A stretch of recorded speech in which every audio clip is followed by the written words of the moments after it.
veux dire aux étudiants, quand ils cherchent un travail, il ne faut pas négliger leur expérience qu'ils ont quand ce n'est pas dans le domaine de l'entreprise. Que si quelqu'un il a travaillé en tant que serveur, vendeuse, ou même quelqu'un qui a été coordinateur dans une colonie de vacances, il faudrait le mentionner.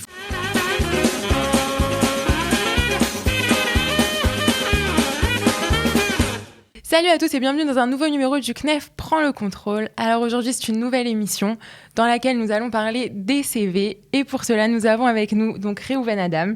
Bonjour Salomé. Qui est directeur du département placement en entreprise à Qualita et qui va essayer de nous éclairer un petit peu sur c'est quoi un CV. Exactement. Alors première question, comment on construit un CV ? Alors, on va commencer par les coordonnées personnelles, d'accord ? On parle du nom de famille, adresse, téléphone, email, date de naissance et numéro de date zéro, c'est important aussi. Ensuite, on va mettre ce qu'on appelle en hébreu Haskala, les études. Alors, on met le bac, on met les études à l'université, on met bien sûr les années que ça a été fait. Ensuite, on va mettre quelqu'un qui a fait l'armée ou un Shirut Leumi. Alors, il va mettre son expérience à l'armée ou dans le Shirut Leumi. Qu'est-ce qu'il a fait, dans quel endroit ou dans quel yechida. C'est pas obligatoire. Les personnes qui n'ont pas fait l'armée ou le Shirut Leumi, c'est pas grave. De toute façon, d'après la loi en Israël, on n'a pas le droit de vous poser la question est-ce que vous avez fait un Shirut Leumi ou l'armée. Alors, ne vous sentez pas... voilà. Ensuite, on va mettre la Haskala. Haskala, ça va être les Nisayon Tasukati, l'expérience professionnelle. Dans l'expérience professionnelle, on va mentionner les années, pas les mois, pas comme dans le CV français. Et on va mettre le nom de l'entreprise, le nom du job que la personne a fait. Et les détails, il faudrait détailler qu'est-ce que la personne a fait pendant son expérience professionnelle.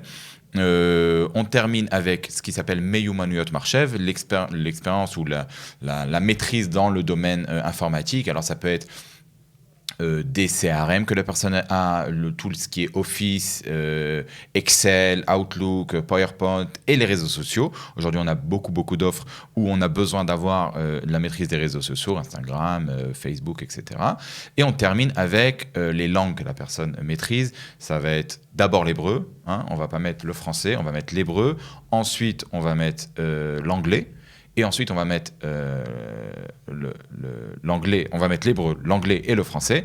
Et à côté de chaque langue, on va mettre le niveau. Quand on a 3 niveaux possibles, c'est Ramatova, bon niveau, très bon niveau ou langue maternelle. Est-ce qu'il y a une différence entre le CV de quelqu'un qui vient de finir ses études ou d'un étudiant même et d'une personne qui est plus expérimentée ? Alors non, dans ce que j'ai expliqué là, ça va être la même chose exactement, le même ordre. Bien sûr qu'un CV de quelqu'un qui a de l'expérience, il va être beaucoup plus rempli, mais c'est pas plus que ça. Tu nous as parlé tout à l'heure qu'il y avait toute la partie Nisayon Tasukati, donc l'expérience qu'on a dans un certain travail. Si quelqu'un il vient de finir ses études et qu'il n'a jamais travaillé, qu'il n'a aucune expérience, du coup, comment il va remplir cette petite case ? Voilà. Alors, c'est une bonne question parce qu'effectivement, dans le CV, on a ce côté-là, tu as dit une petite case, mais ça fait partie de l'essentiel du CV, l'expérience professionnelle. Alors, déjà, je veux dire aux étudiants, quand ils cherchent un travail, il ne faut pas négliger leur expérience qu'ils ont quand ce n'est pas dans le domaine de l'entreprise. Ça veut dire que si quelqu'un il a travaillé en tant que serveur, vendeuse, ou n'importe quel, ou même quelqu'un qui a été coordinateur dans une colonie de vacances, Mamash Lo Meshane, il faudrait le mentionner, il faudrait le marquer, il faudrait le noter dans n'importe quelle entreprise que vous avez travaillé. Je vous donne un exemple, quelqu'un qui travaillait vendeuse chez Fox. Fox, c'est une grande entreprise, une des plus grandes en Israël.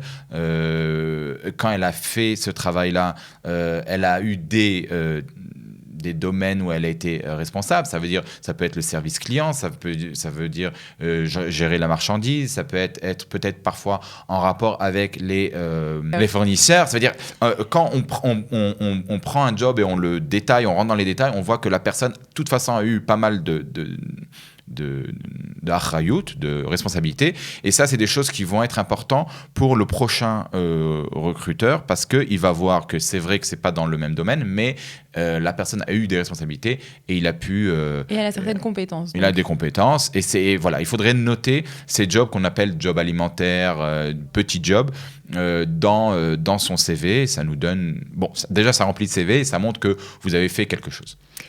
Du coup, on va rester toujours sur cette personne qui n'a aucune expérience, ou alors qui a de l'expérience, mais dans un tout autre domaine comme serveur, vendeur, tout ça, et qui fait des études, je ne sais pas, par exemple, d'informatique, et qui va aller chercher un travail, du coup, dans une société d'informatique. Il va arriver et il n'aura pas d'expérience dans ce domaine-là. Comment ça va marcher dans l'entreprise ? Alors, ça aussi, ça veut dire, c'est vrai que les entreprises, ils cherchent des personnes expérimentées. Et ça va être toujours compliqué pour trouver un premier job. Ça, c'est important qu'ils le sachent, que les candidats ou les candidates, les personnes qui sortent de l'université, un premier job, même pour un Israélien, pas que pour un Olé Hadash, c'est toujours compliqué et ça prend un peu de temps pour y arriver et y accéder. Et c'est pour ça qu'on va essayer pendant les études de faire un job qui est un job d'étudiant dans une entreprise et dans le domaine que vous étudiez. C'est très important. Par rapport à la France, en Israël, on a la chance d'avoir la possibilité d'avoir des jobs d'étudiants. Tous les étudiants en Israël travaillent. Et au lieu de chercher un travail qui va peut-être vous rapporter un peu plus ou je ne sais pas, qui va être plus facile, moi, je vous conseille de chercher un travail qui est dans votre domaine. Et grâce à ça, vous allez avoir une expérience professionnelle dans votre domaine qui sera dans votre CV. Et je vais donner un petit, un petit tip pour les étudiants.